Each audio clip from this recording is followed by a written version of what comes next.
जब भोले बाबा के सीने में वो बाण जाके लगा तो भोले बाबा का तीसरा नेत्र खुला। तीसरे नेत्र में से अग्नि निकली। अग्नि की दृष्टि जैसे ही महाराज कामदेव के ऊपर पड़ी तैसे ही कामदेव जल करके भस्म हो गए। बोली भोलेनाथ की।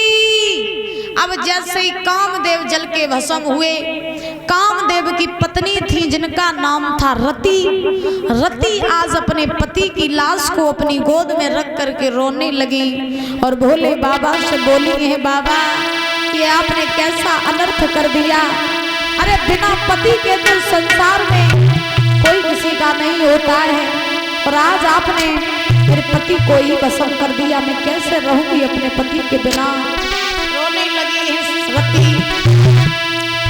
अरे वरसैया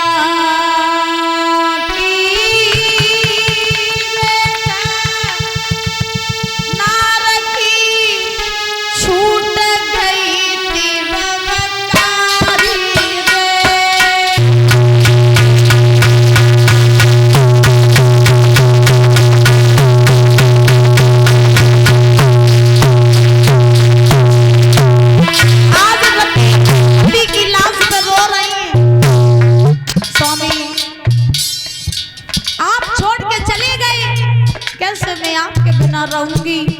भोले बाबा से बोली, बाबा मेरे पति तो सारे देवी देवताओं की मदद कर रहे थे, वो तो आपकी तपस्या खोलने के लिए आए थे, लेकिन आपने तो मेरे पति को ही भस्म कर दिया।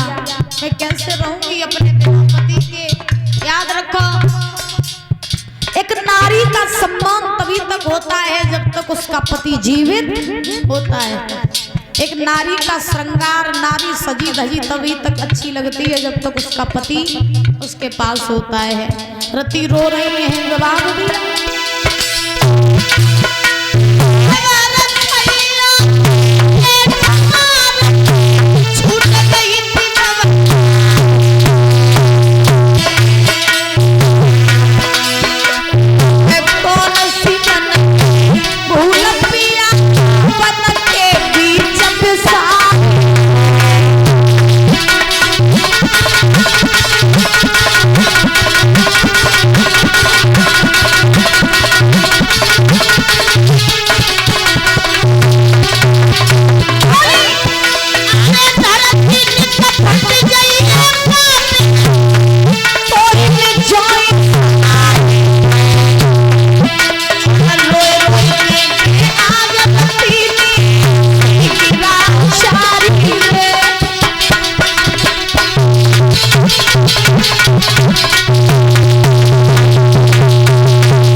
अब जो हुआ उसे कोई बिगाड़ तो नहीं सकता है, लेकिन अब तुम्हारे पति को मैं अभी तो जीवित नहीं करूंगा। यही तुम्हारा पति जो कामदेव है ना, ये द्वापर युग में जब कृष्ण का अवतार होगा और कृष्ण जब अवतार लेकर के जाएंगे तो यही तुम्हारा पति जो कामदेव है ये कृष्ण का पुत्र बन के जाएगा। इसका नाम प्रद्युम्न पड़ेगा।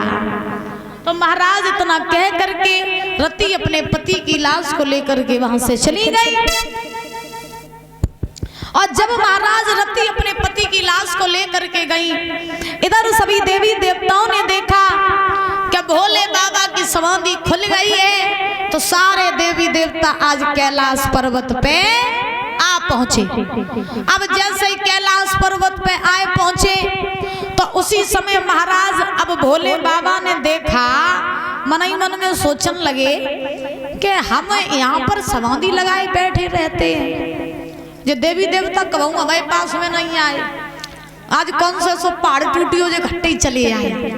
अब भोले बाबा ने पूछा देवी देवताओं से, भैया बताओ यहाँ कैसे आए। देवी देवता शरण में पहुंचे, बोले महाराज हम जासों आए कि बहुत बड़ी आफत हम पे आई। बोले बाबा जान गए, बोले हमें मालूम थी कि जब तुम पे आफत आत है तभी तुम्हें हमारी याद आते। बताओ क्या आफत आई गई? देवी देवता बोले महाराज आफत कछु नहीं आई, एक तारक नाम का राक्षस है, तो वो हम लोगों को बड़ा परेशान किए। बोले बाबा ने कहा परेशान किए तो जाओ जाए के मार दो, जाए के हमारे पास क्या लेने आए हो? देवी देवता बोले महाराज मार तो भाई तुम ही सकत हो। बोले हम कैसे मार सकते हैं? देवी देवता बोले तुम ऐसे मार सकते हो कि तुम अपना दूसरो ब्याह कर लो, तुम अपनी दूसरी शादी कर लो, और जब तुम दूसरी शादी करोगे और जब पहली संतान होगी तुम्हारे, तभी वही संतान उस राक्षस को मारेगी, ऐसा उस राक्षस को वरदान लगाए, तो तुम दूसरो ब्याह कर लो। बोले बाबा बोले पहलो ब्याह करो तो सती के संग में, तो बे अपने पिता के यहाँ जाकर सती हो गई। अब तुम फिर दूसरे ब्याह को प्रस्ताव लेके आई हो, तुम कह रहे हो हम दूसरो ब्याह कर ले। देखो हम ब्याह नहीं करें, जब तक शादी नहीं करते तब तक हम सुकून में रहते हैं। वो सही बात है महाराज, जो लोग ब्याह ना होवे तो लोग सुकून ते रहो, और ब्याह हो जाए फिर महाराज खूटा ते बंधे रहो, पत्नी जितना चलाए उतना चलो और जो कहे सो करो। अगर पत्नी के खिलाफ पहुंच गए तो महाराज रोटी मिलो वो बन। हाँ, जो लोग शादी ना होवे परिचत जी तो लोग आजाद पंछी बने चाहे कम घूमो, और ब्याह हो जाए तो फिर खूटा ते बंधे जाओ। हाँ, और एक बात और महाराज कहते हैं कि शादी एक ऐसा लड्डू होता है जो खाए सो पछताए और ना खाए सो पछताए। अब जिनके जिनके ब्याह हो जाते वे कुंदन में बैठ के रोते महाराज, आंसू नहीं आते, इतना दुख होता है।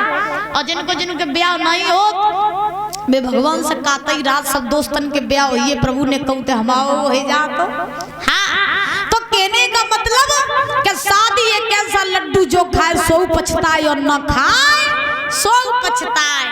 अब भोले बाबा बोले देखो हम विवाह नहीं करेंगे, पहली शादी की थी सती के साथ में, तब वे अपने पिता के यहाँ जाकर सती हो गई। अब तुम फिर आइए ब्याह काज, हम ब्याह नहीं करेंगे। देवी देवता बोले महाराज अगर तुम शादी नहीं करोगे तो फिर वो राक्षस मरेगा नहीं, इसलिए महाराज शादी कर लो।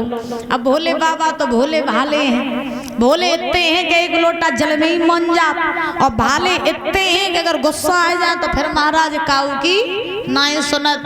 अब भोले बाबा से जब ज्यादा कहा तो भोले बाबा विवाह के लिए मान गए। भोले बाबा ने कहा ठीक है विवाह हम कर लेंगे, बिटिया ढूंढ लई के नहीं ढूंढ लई। नारद जी तो यही बात को करो खाते, नारद जी ने कही चिंता न करो बिटिया हमने बहुत बढ़िया ढूंढ ली। कहाँ? बोले हिमांचल की बिटिया है पार्वती।